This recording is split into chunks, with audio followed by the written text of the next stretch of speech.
tout le monde. Il faut le faire un festival. Ambassy, festival, on a $1000. $1000. Un seul euro, on a $1000. Oh, parce que je crée fin encore. Hein? $1000. $1000. Il y a des gens Paris pour na yaki chaka pour $1000. Bano to beta na bango. Ba banane. NL musique à Congo a un problème de respect. Arrêtez la musique.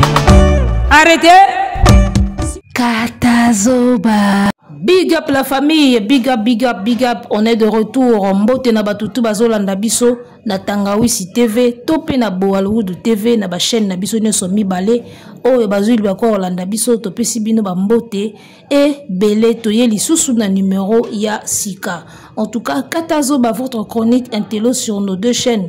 Tangawisi TV, Boaloudu TV, avec Eagle Woman, toujours seule présentatrice. Ya Makambutu, yewana mwana mwasi wa zanga na banalise na bango yeyo. L'esprit a bien, tous à la zala, et au sala biso qui tourne lengi. On est ensemble, y a pas de souci. Arrêtez la musique! Arrêtez quoi? Respect et koufa na musique ya Congo, et l'obissé Léo Scrab na plateau ya NL Nati Lokole. Est-ce vrai ou faux que le respect est koufa? Même envers des proches, même envers des amis, même envers des connaissances, na art, respect, yaba artiste et zalakate. On va analyser sur ça, mesdames, messieurs. Abonnez-vous sur notre chaîne Tangawisi TV, Boaloudu TV. Mettez-nous beaucoup de likes, déjà mettez des likes, partagez l'émission, parlez de nous autour de vous. Et au salabiso qui tourna, et l'engima kasi vraiment. Et quand tout kindana na masolo en tout cas tous à la zala et ça la bien to bengana papa maman yale ki noko signaler et le bas déjà Katazoba bandi na Tangawisi TV pe na Boaloudu TV biso wana tozongi. Alors c'est le Scram, a-t-il raison ou tort? Ya kolobaki respect na musique ya Congo et koufa. Déjà biso toyebi que depuis un moment après ba combat au c'est le Scram a bundé la faire en internet awa. C'est Léo contre Fali, c'est Léo à côté de la gafere. Tout le monde a nini, tout le monde a tiao. Hein? Fali a robeta stade ya China imka. Fali a bimisi clip ya bimisi kombe. Fali a rosala mouvement morobo. Ye fois les cas alo belango, asa elango vidéo. Il a soutenu faire depuis ba prison, ti ba sorti à prison, ti na ba album, ba sorti à ba album, ba studio na poto, ba séance ba studio. Ti dynastie elambami, ti dynastie salami, dynastie bimi boe, bana mai ba komi mabe. Bana mai ba komi mabe, asola asuna mutute, batutu ba yemba na diske wana, muto wa sola na ena ebite soki eza nani. Alors toye bagate ba kabwana pona nini, ta mususu master kanisa ike renfort ya bana mai ko fula diske, tango diske fula mite akangeli bango kanda. To bana mai pe ba kanisa ki kendenge ba yembina mutu na bango ko fula bango abimisa bango na libulu moko boye amoni ki babimi na bango te yango etie bakanda. Donc projet oyo ya dynastie oyo ekota mbutu moko boye yani lo moko boye de part et d'autre bazali kozelana logo le salamité yango ekoma bakanda. Mwana maya banda kozela renfort ya bana mai ne ya wenge etombola plan. Bana maya wenge be bazali kozela ke mutu na bango logola asakrochaka na Fali. Bamona kakia na succès ya mikolo do yepia o matsa bango bamona boye ni l'un ni l'autre et lo moko salamité ya moni ba incompréhension na ba kanda ebotama na ba dynastie balongola ba générique ya ba bill balongola ba makambo mususu kuna ba nzembo ba rebo elongwa. Donc album moko ekota mbutu ya kosakana te et surtout landeli bien ce qui a fait défaut na album oyo po e simbate ou bien ba bendana izaka auteur ya projet kande muto asali pour que album na ye réussir te base déjà ezaki mabe, le départ n'était pas bien, il fallait mettre des bases, il fallait poser des bonnes bases avant bosala la projet ya munene boy omoni mambango ka yango yo tozoloba na entourage ya artiste ya mboka bakendaka trop d'émotion sans que ba base to reposer pour na projet oyo eza nini yango na ka na émission oyo Oh, na sali ya nani, ya Trésor Congolo oyo. Et pas ya Jazz Kavulu. Si azotinda faire beta yu arena, po fali a beti yu arena, yo pe fo beta yu arena. Si azotindi ka faire beta yu arena bongo. Bayeba na bango te que l'artiste n'avait pas un CV ou à présenter na yu arena pour ba pesa e salle. Il fallait abeta na no concert moko quelque part ala kisa batuke batu bakoye koya na ba concert na ye bongo siko na yu arena ba pesa ye sikoyo accès à salle. Donc bango bazuya kamba moko yoso fallait abeti yo beta kaka sans bayeba ke bazaki d'abord na besoin ya CV. Artiste azaki non a besoin ya CV. Trésor Congolo lobi yango ye moko na émission ya Jazz Kavulu bokende koyoka ngo émission o Jazz asali na Kinshasa awa. Donc ye moko a avoué ignorance na ye ke ba yeba kite qu'il fallait bazona au CV avant ba ke yu arena. Makambango ka yango. Ba linko sala makambo na émotion na sentiment na loyenge sans pour autant poser des bonnes bases. Sans pour autant ba poser ba base ya bien ba kendaka na loyenge. Boya to sala album moko boye to okunda e. Ba ye loyenge contrat malonga te nyoso verbal papier ba yebite ka bongo bu nasuka filme embrayement. Nasuka filme embrayement. Ne vous tenez pas que makambo ya artiste wana ibandaka na loyenge et suka aka na embrayement parce que ba posaka ba bonne base te. A posaka ba bonne base te avant de démarrer ba projet na ye. Projet tout il faut zaka na ba bonne base. Yango tozolo ba mona mai bo pese conseil. Artiste mboka. Abosa nana nous fali na vie na ye ata pendant 1 an. A mona ba résultat. Soko zo sala ka makambu ka pona ko concurrencer fali ka po fali asali ka po fali amona la plupart a makambango zo kende nango bongo e simba ka pété dynastie et simbité au kanisa ki so bengi renfort bo tia fali contre mur formule 7 et betiango festigola e yao au kanisa ki so sali festival moko bo bengi si batunyo so ba beti e ko kitisa fali festigola e dindi na mai e tikali yu arena tozo kende ka bongo. Noki ya carrière na yo ezalaka bisoté, ezaba chroniqueur te, ezalaka na onka yo moko. Tu ne sais pas poser des bonnes bases avant au banda ba projet na yo. Et là on se batiaka ba base avant au banda.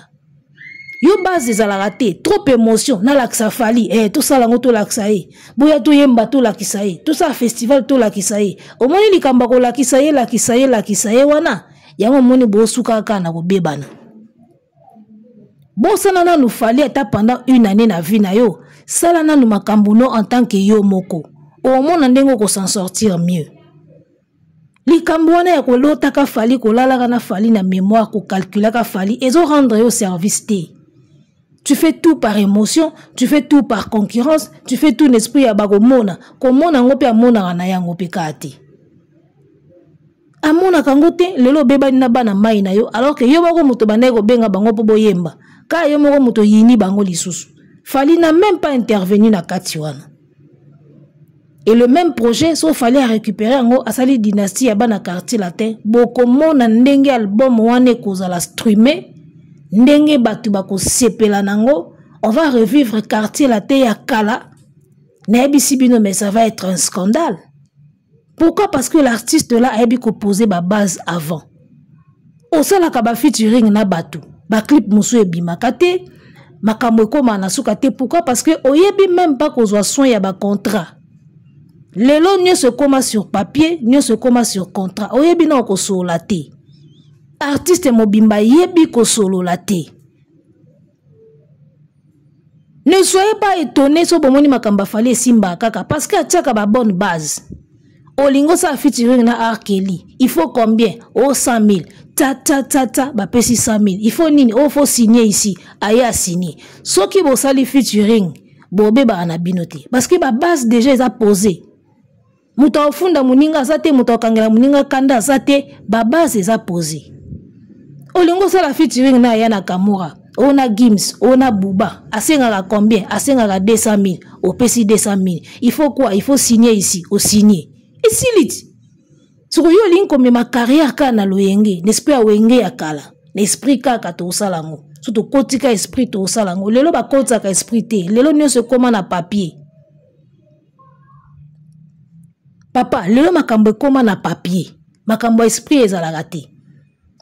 avant ça la featuring na artiste il faut manager na ye amona yo manager na ye amoni manager na yo so yo moko producteur omoni manager na ye bo solo li bo signer papier bo pesi mbongo bo sali featuring alors que soko ye na projet dynastie il y a rien eu de tout ça soko tali bien projet o ya dynastie il y a rien eu de tout ça contrat papier zate montant moko fixe o ba ko pesa mutu ndenge zalaka na featuring ezate do basala cop kaka na monoko bana mai boya to yemba ensemble album ane ezala carton et rocha l'autre là contre mur Bill pe boy esprit wana wata pe boya na esprit wana bunda bitumba no yo moko baya bacha yo poa yo linga concurrence bunda yo moko ndenge wata na Bill basundola basundola ki bunda bitumba no yo moko ozo makofi pa fali obengi bana wenge baya ocha yo poa Bill na wata balobi bunda makamno yo moko parce que mutu aza na ye adversaire na yo te na musique yo linka okoma adversaire na ye et puis obenga bana mai bunda ngo yo moko nde moni bana mai wana mibale basundola projet lelo okoma na kanda na ba mabialo ba soleil ba seleo bosola asute tozoye bate bango nyoso bazaka mabe est-ce que bango nyoso bazaka kamabe botalaka makambo konzaliaka ngula litoi moko te yokawa baza mabe donc bana wenge tu baka mabe na mwana quartier la te soleil wanga yepe azaka mabe yo zala ka musicien bien ka yo bien yo mbongo yo bandaku yo gentil yo bienfaiteur yo ka bien arrêtez la musique arrêtez ko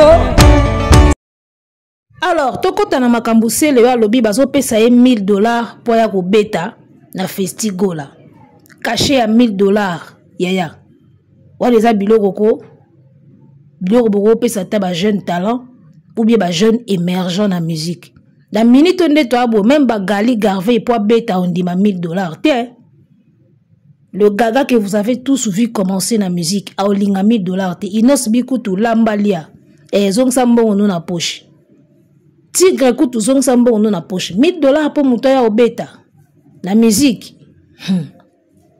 siko mbiaka lo kwa seleo aya obeta po na $1000 wana ba caché ba jeune talent $1000 eza ba caché ya ba jeune talent donc quelque part eloko seleo scram alobi artiste na biso ya mboka azaka mwa maboko makasi là il faut koyeba yango mwana mai pena sula kilo amo maboko makasi eloko pe o esalaka ke abebanaka mingi na batu on dirait ezaka yango nalobi bien comme si c'est comme si élément pena o esalaka ke artiste mboka abebanaka mwa trop na batu ezalaka maboko makasi congolais so za flambeau bando yindaka na ye congolais linga batu ba libéra neti ba wata wata sango ekenda déjà ki a libéra bien ya mona batu tout ba rappeler na wata mutakoya o soutenir musicien mususu so ba benge su côté wata a hésitaka te akendaka parce que kuna ba otilo moi chikona o jiko artiste mboka ya kanisaka so batu ba lelaye faut ba travailler au fele pour ba lelaye ya zara sko na logique wana ki ba lelanga déjà ba koya travailler na bango fele pour ba lelanga déjà yo moni wata ke beta scène musicale Karine Mokonzi collé serré na wata wana niveau collé serré wana nga na bime so lisola mbongo eza wate seki bolingo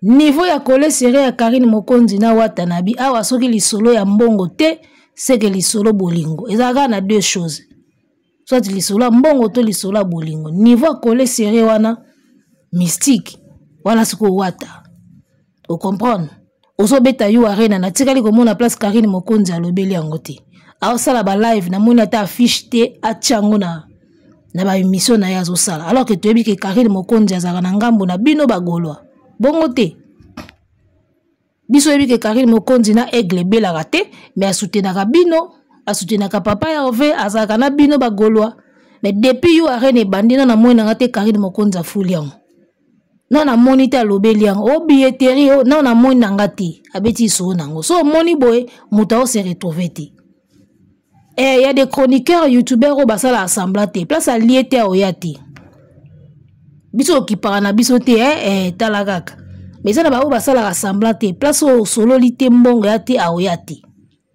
Donc so moni Karine Mokonzi Kole Serena Wata Timba. Comprendre? Artiste asola a kilo, maboko kilo, maboko flambeau. Kozo ebeba nisaka ye mingi na batu so tali bien. Ezaka maboko kilo, maboko bombe. Maboko kilo, eloko ebeba nisaka mingi na batu so landeli pena bien, ezaka maboko flambeau.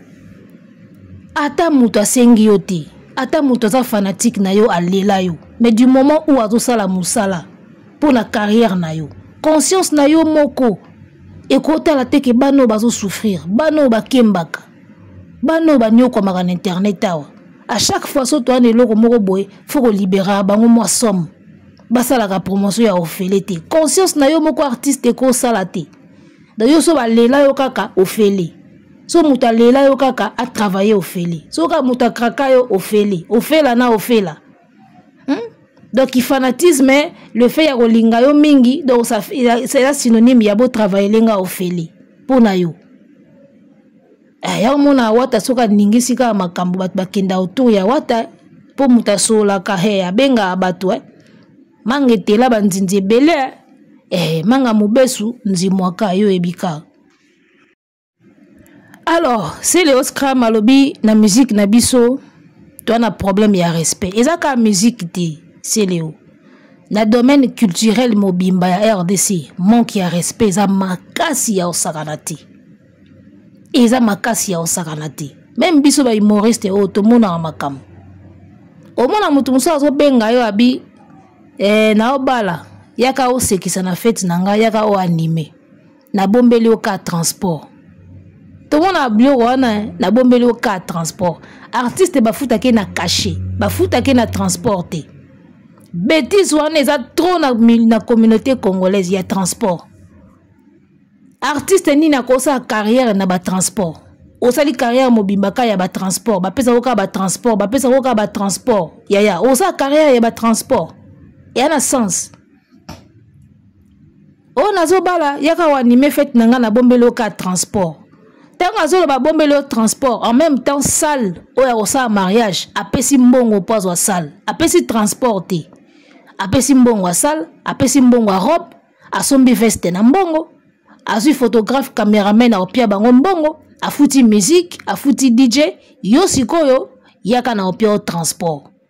Eloko nanga na boya osala ba makambo susu likamba transport wana. Loba nanga ta yo senga ka cacher combien ngana na mingi te na kana oyo. Benga ngwata cacher ate kozala muki. Soko yelinga na ba je ya transport. Wana nde toyoka na te, eza déjà manque à respect. O sele wazolo ba manque à respect yango wana. Na ebisi yo ezaka na musique te papa, na domaine tout culturel ya mboka na biso ba ebi respect ya ba artiste te, ba ebi valeur ya ba artiste te. Ba linko pesa ba artiste ba miette. Akobimisa mbongo ebele po azwa salle, akobimisa mbongo ebele po na ba photo, akobimisa mbongo ebele po na make-up. Akomi na artiste transport. Na bombeli oka transport. Ozomona soko ba je wana yango ezoboma makambo soko za tetite o CD soko za teti loka ba seleo o to peso $1000 aboyi na ya yete aye na ete $1000 atayo moko okomona ba artiste ba utaka libanda caché o ya sengi caché o ba opesa mais pona seleo o bozalaka na ye awa o aozwa ka $1000 tuna bango bafutaki kimani combien. Tuna bata festigola ba pesa ki français wana o ayemba sous le soya soki sous le soya ba pesa ki combien. Tuna bango bato ba uzi ba Côte d'Ivoire wana bazui combien. Tu vois, et moi je pense que ceux qui ba artiste mususu ba kokai ko yati eka faute ba cacher ya mikindi wana. Ceux qui ba bengisi ba étranger ba mobiliser ba disposer ba cacher ya minene. Ceux qui za ba na mboka ba komo diminuer bino ba cacher on dirait bino il faut bokondaka batu musuba ya kaminene. Respect zalaka na batu ya libanda. Na ba artiste ya mboka te. Biso mona ngo na ba période moko boya ba festival banda osalama na Congo. O mona ba bengisa ba Gou, ba bengisa ba Clémentine, ba bengisa ma famille, tela ba cacher minene ya ba ma famille. So comme na biso bana mboka ba fini. Ba kondisi. donc bango bazo mériter yango biso to mériter yango te bo koma pe na scène boy ta musu yo prester na bien koleka un ivoirien moko boy po bango basala ba série ba humoriste te ebele bazana baza bon na ba série mais na humour baza bon te mais komona ba ofute mieux yo ba ofuto kaka bongo bongo eza makamna mona ki na festival moko na yaki na Brazza festival otozaki na ba suki na ba série ki na ba deux côtés faut mona ba cacher ba siriki faut mona ba cacher ba deux côtés biso ba pesa biso ba cacher moka ba talika taille na o ba peso cacher selon taille na o biso ba tamikusi siko tango to koma kana scène o mona ta musu yo pesi performance makasi koleka ba vie wana po ba vie wana basila na bango ba vie wana basila batikala ka image à TV. Arrêtez la musique, arrêtez quoi. Alors, na obete la bino anecdote moko boy. Omoni succès à télévision, na performance ya scène, eza elo o moko te. Succès ya ba page, na ba TikTok, na performance ya scène, eza elo o moko te. Ya moni nga na ibisa ba détracteur nanga, o ba zelaka ba mona ngai, ba mona ke na carrière nanga ya humoriste na sili. Na ibisa bango na bitala, botala nga na ba page te. Botala nga na ba abonné belé te biso za bato a scène na yebisa ngo ba détracteur na ngai mingi ba golwa o ba koma ko yinanga ka pona longwa côté na bango ba koma o souhaiter ka ke carrière na ngai kende ndega ya mutu na bango ekendaka biso za ba artiste a scène o comprendre na pesa bino anecdote moko to ya festival na Brazza tozaki na basuke siriki deux côtés. Et ce que Syrie qui n'a deux côtés, na humoriste moko ya Mali. Oyebi ke to sala carnaval, surtout to sala carnaval na nzela, batu ba obelela ka ba deux côtés, surtout ba mama so monika deux côtés, où est Amélie? Deux côtés Amélie est où? Deux côtés moi je vais te doter. Par rapport à ba série na bango ma famille ou ba salaka, ba tika batu dia na mutu. Ba mama bazolela deux côtés fort, ozu suke na Syrie ki so batelika suke siriki suke siriki où est les pâtés wana siko batanzela na biso tala carnaval zo sala ma place tout boleka batu bazoya siko tango bazoya wana na festival siko eza na suke siriki de côté à bel boala na ba humoriste mususu mais bango bazo belela ka bata TV suke na siriki na de côté suke siriki nzela mobimba ka bongo biso kutuko tozo yoka na te na nzela. Moi, moko batala canal piso ba yebi abel boala la fille là j'aime bien ce qu'elle fait biso daleka ya par hasard mais souke na Syrie qui pena donc dégâts il y a 30 ans de carrière ezawa bana ba 30 ans de carrière ba vie wana biso tala bango bo mwana tito komo jouer na bango sikoyo landa lisolo na beta lisolo pour la mona golo moko azali na Brazzaville amona biso na carnaval aya ko komelanga na réseau sociaux ke na auto mona bino na suke na carnaval yoku tozo yeba na te suke na Syrie ki baleki na succès papa mutunga batunga na tala na TV wana na otanga classe na otala bango na sisi classe na bandi carrière to komo jouer na bango siko bako lekanga na succès tendeni bazana ba 30 ans de carrière ngana na combien omoni donc golo wana soka olandanga aozo réponse na elelo. To salaka carnaval ici la raté carnaval ici li. Toke point noir. To na point noir déjà. Jour à festival et kokakate et koki. Il faut ce qu'on jouer. Batu bazoya suke siriki de côté lelo ça va inda. Yaya. Nako sote Dieu met témoin. Malheureusement ba festival mususu ezaloko kindoki balinga obomba ba image te. Na ebisio carton on a sala na Côte d'Ivoire ta on a mati na scène ni souke ni siriki ni de côté muta sala ngo azati. Vous comprenez ça? Sikoyo bato bazaki na biso na ba carnaval ba mona sikoyo abi mais mona ngo tant to sa carnaval mutukuta banda otanga ete muta obelela ete mais to komika na scène boye mutu aningisi salle makasi koleka na batutu ba presta que ce soir là c'était à belle boala ka po ba image ezate les gars ba bazaki sur place so bo kutana na mutu moko azalaka na festival wana tuna eli solo que moi na moi si boko alata ki veste rouge na ba locks boy tanga mataki na scène c'était comment yaya nga sali sa scène ba jeté na populaire boy ozwanga te na ba page au mona nga na ba abonné te sono le kana nzela ba obela biso te mais yaka na nga na scène oyo ke lengine te silate yaya na encore nga na mataki liboso talaka siko so mati liboso tiki de abara likolo o ba oya sima po ba sala effort ba leka so ba lekite e bima neti ba ebielo te tala po ba grand prêtre ba bomba ba onka na fin spectacle wana ya normal ba grand prêtre ko ba bomba ba onka na fin siko malheur na bango pe e ya ka wana puisque bino bo leka na fin et alors tanga bel bo ala ko leka avant bo mona makam na bino yaya j'étais la seule, je dis bien, la seule, na soirée wana ya basuki na basiriki na ba deux côtés na ba artiste mususu. J'étais la seule. Oya ningi saki sale au point pendant que sale et gang et beta maboko, c'était moi. Je maîtrise bien mon job, je maîtrise mon taf. Côté popularité tozara na bisoté, mais on maîtrise bien la scène yaya. Nous on a appris to yekoli scène. To yekoli scène biso. Yango monaka ba succès ba TV ezalaka bien. Ye wana to mona ki na TV to kota siko na podium. Et match changeaka. La plupart ya ba humoristes ba sala succès na TV. Et ba kota na scène, ba gangisa ba tuka na début. Pour moni artiste so abatami na coulisse. Et ba ko annoncer maintenant on va accueillir Souké Siri ki tang ba obima ba tu ba ganga kaka. Siko ba otika ko ganga. Au moins siko place malheur et bandaka. Tango koti il faut baganga. Sous vos applaudissements, ba beti maboko ba oganga. Souké Siriki de côté. Siko tango maboko ici la kana ko ganga. Ba fa disko nie po ba yokayo. Yaya makambo siko e banda wana. Mususu mona bana banda ki na public elali zo réagir te. Banda ka ba beta maboko a début.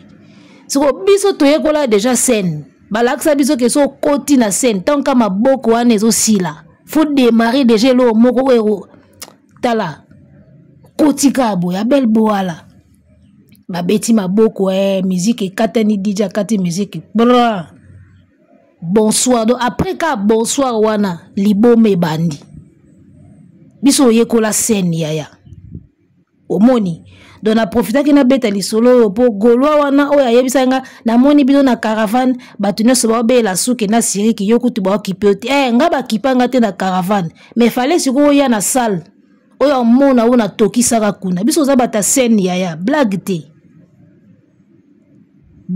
te na kosote yango no monaka abel bowala ngwaza ane populaire te na ba page ayebani te mende ni na kenda ba festival boyaya mukolo festival ayebi ke festival nanga faut vivre faut nazana bato lokwa ba bel boala o soka mati apesi ka bonsoir tant bonsoir ici là ala abando largué bosala ba blague te ba tête d'affiche oya TV bazalaka pona ko benda bato na événement poso mutamoni Souké moni Siriki aoya mbangu mais tango ekoma siko na scène il faut eloko siko oye ko faire regretter $100 na été nde siko ba biso. Il y a un bon producteur, un bon événementiel. So ka ça la casting ya artiste na spectacle atalaka. Muta TV, muta succès pour benda batu. Batu siko ya scène pour ba pesa spectacle lengi. C'est un ensemble dans tous les gars. Bon mélange à makambouté. Bon mélange à makambouté mutu na mutu na point fort na yi. Batu belé ba sala ba succès na ba TV na ba plateforme to kutana na scène ba zoa.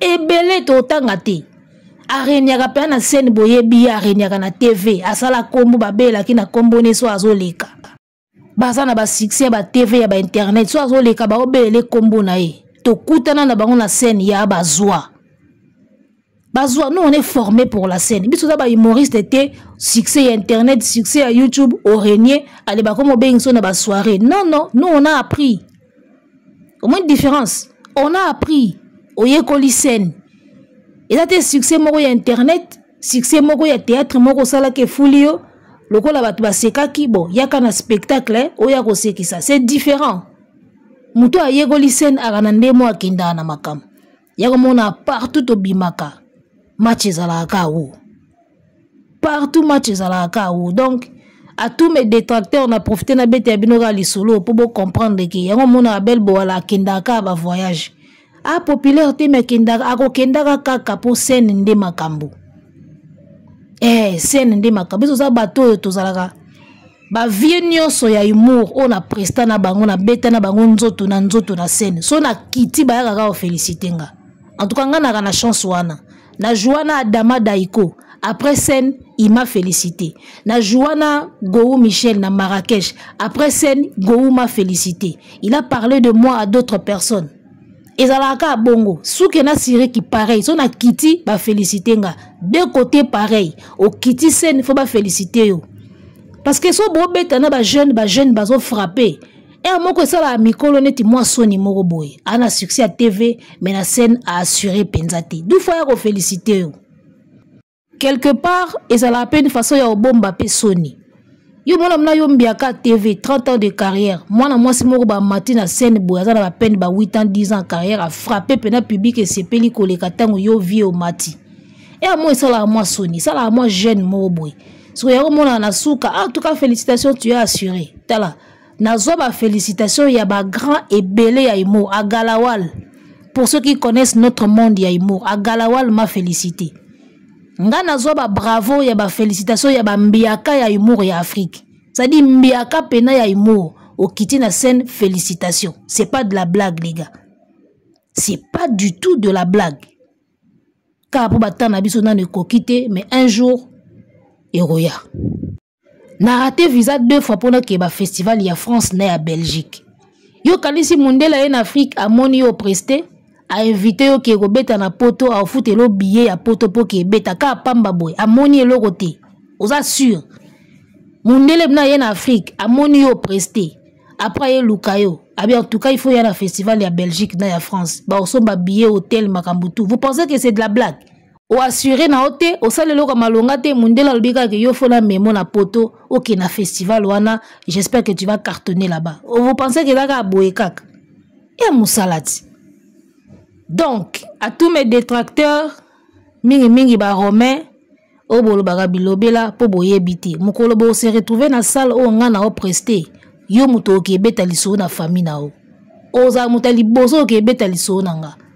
Parce que ezala na ba merveille moko le kawana magique. Alors, to souki na biso awa na art na biso ya Congo, en tout cas manque à respect zande ka Seleos Kamalo biango. Et voilà. Tout prochainement pour un autre numéro. Bye. Arrêtez la musique. Arrêtez quoi.